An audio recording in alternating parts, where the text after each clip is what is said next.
안녕하세요. 제가 이번에 소개해드릴 책은 헤빗입니다.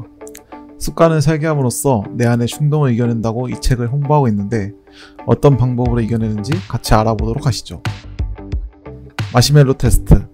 누구나 한 번쯤은 들어보셨을 만큼 유명한 심리학의 사례인데요. 유치원 아이들에게 15분간 마시멜로를 먹지 않고 기다리면 마시멜로 2개를 먹을 수 있다고 설명한 후 연구진들은 자리를 비웁니다. 15분 후 약 75%의 아이들은 유혹을 뿌리치지 못하고 하나뿐인 마시멜로를 먹어버렸고 15분을 참고 기다려 2개의 마시멜로를 쟁취한 25%의 아이들은 청소년기 학교 성적은 물론 미국 SAT에서도 더 높은 점수를 받았습니다. 이는 보다 높은 자제력을 가진 사람이 성공할 가능성이 높다는 것을 시사한다고 볼 수 있습니다. 하지만 이 책은 뛰어난 자제력을 갖춘 소수의 몇 명처럼 되어야 한다고 채찍질하는 책이 아닙니다. 유혹을 참지 못했던 75%의 사람들의 심리를 뇌과학적 접근으로 이해하고 달라질 수 있는 방법을 알려주는 책입니다.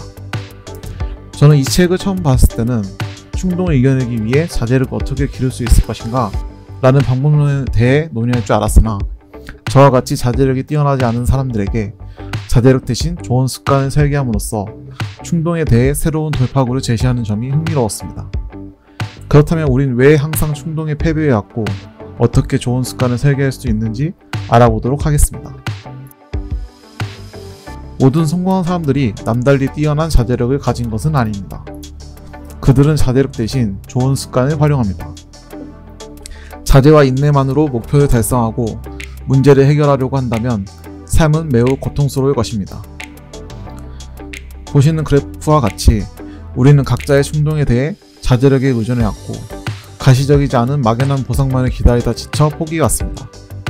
소위 말하는 포기하면 편해 라는 말과 내가 포기할 수밖에 없는 이유를 찾으며 의지를 내려놓는 실수를 반복해왔었죠. 이런 행동을 반복하지 않으려면 우리는 목표 행동을 고민과 갈등, 후회와 고통의 과정을 거치지 않고 몸이 무의식적으로 저절로 움직여지는 자동화 메커니즘에 따라 습관으로 정착시켜야 합니다. 예를 들어 아침에 눈을 뜨면 핸드폰 시간을 확인하고 일어나서 물 한 잔 마시고 샤워를 하고 출근 준비를 하는 것처럼 별 생각 없이 무의식적으로 반복하는 습관의 영역에 목표 행동을 끌어올 수 있도록 뇌를 훈련시키는 것입니다. 그렇다면 습관은 무엇일까요? 습관은 무의식적 자아 깊숙한 곳에 숨어있는 존재입니다. 목표나 이점에 집착하지 않고 상황에 반응하죠. 조깅을 이제 막 시작한 사람과 습관처럼 하는 사람을 예로 들어보겠습니다. 조깅을 막 시작한 사람은 살을 빼서 건강해지고 멋진 옷을 입을 수 있다는 기대감에 초점을 맞춰 하루하루를 자제력에 의지합니다. 하지만 습관처럼 하는 사람은 시작한 동기가 무엇이 됐든 특정한 시간이 되면 산책로로 나가게 되고 어느새 뛰고 있는 것이죠. 여기서 알 수 있는 습관 형성의 중요한 요소는 매일 일정한 장소와 시간입니다. 특정 시간이 되면 산책로에서 어느새 뛰고 있는 그런 습관이죠. 그럼 구체적으로 좋은 습관을 설계하려면 어떻게 해야 할까요? 일단 인간의 의지력은 대단히 나약하다는 것을 인정하는 것부터 출발합니다. 그리고 문제 상황을 인지하고 어떻게 해결할 것인지 파악합니다. 그리고 나서 실패하게 되는 핑곗거리를 만드는 상황에 대해 방해꾼인 마찰력을 추가하거나 그 상황 자체를 제거합니다. 그리고 나서 전에 소개해드렸던 일정한 장소와 시간 등 자신만의 신호를 만듭니다. 이 행동을 통해 얻는 보상을 구체화하고 이를 반복한다면 습관이 되는 것이죠. 이렇게 이론적으로만 접근하면 와닿지 않으니 저는 어떻게 했는지에 대해서 소개해드리겠습니다. 저는 요즘 매일 아침 건강보조제를 챙겨 먹게 되었는데요. 처음부터 성공한 것은 아니었습니다. 그렇다면 어떻게 습관화했을까요?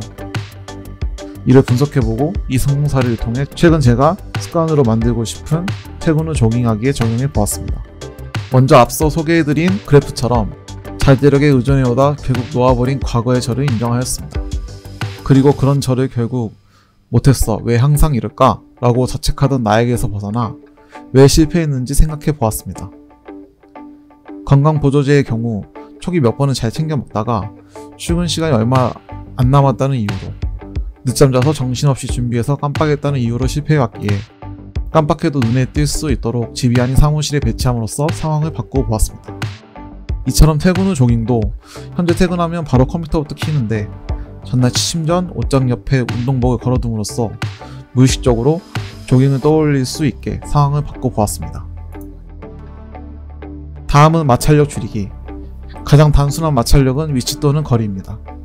가까운 이웃이 먼 친척보다 낫다라는 말처럼 아무래도 가까운 것에 마음이 가기 마련이죠.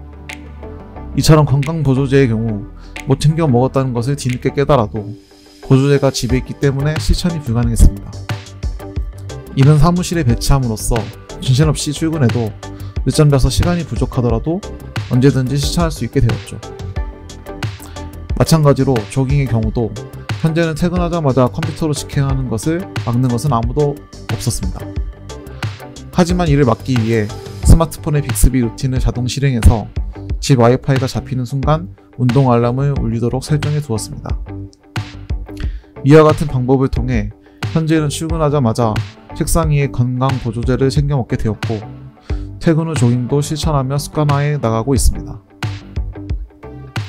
이를 통해 새옷 구입과 같은 물리적인 보상부터 몸이 가벼워진 느낌 같은 만족감을 느낀 상태에서 반복해 준다면 인식하는 단계를 넘어 무의식의 영역인 습관이 형성되는 것이죠.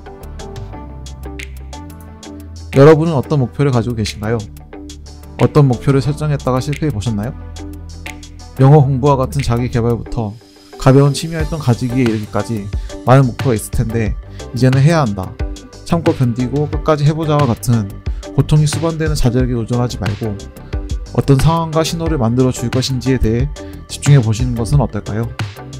우리는 이제 실패해도 자책하는 대신 상황을 재배열하고 더 강한 신호를 만들어주는 방법을 알고 있으니까요. 우리 모두가 마시멜로 테스트에 25%의 자존심이 뛰어난 사람은 아니라는 점을 다시 한번 강조하고 싶습니다. 그러니 자신을 자책하지 말고 좋은 습관을 들여 충동을 지배하는 상황에서 벗어나 우리가 상황을 지배해 나간다면 우리의 삶은 조금씩 변화할 수 있을 거라 생각합니다. 하지만 좋은 습관을 형성한 곳에서 한 발자국 더 나아간다면 어떨까요? 우리가 매일 양치를 죽을 때까지 반복적으로, 무의식적으로 하지만 그렇다고 모두가 칫솔질의 달인이 되는 것은 아닌 것처럼 더 나은 사람으로의 발전을 원한다면 반복 그 이상의 것을 추구해야겠죠. 좋은 습관이 형성되고 난 뒤에는 쓸데없는 생각이나 고민의 과정이 필요 없어지므로 여유 시간이 생기게 됩니다. 그 여유의 시간에 인생의 방향성과 같은 중요한 결정을 내려야 하는 일이나 많은 고민과 열정을 투자해야 할 일을 처리하는 겁니다. 책에 이런 말이 나옵니다. 위대한 사람은 위대한 일에만 몰두한다. 오바마는 인터뷰에서 나는 될 수 있는 한 결정하는 일을 줄이려고 노력합니다. 뭘 먹고 뭘 입을지에 대해 결정하길 원하지 않아요. 왜냐하면 결정해야 할 다른 중요한 일이 너무 많거든요 라고 했고, 실제로 오바마는 늘 푸른색이나 회색 양복을 입었다고 합니다. 이렇게 일상 속 자잘한 고민과 결정은 좋은 습관으로 굳어지게 두고 인생에 있어 정말 중요한 일에 대해 고민하고 열정을 다한다면 우리는 이루고자 하는 목표에 보다 빠르게 도달할 수 있을 것입니다.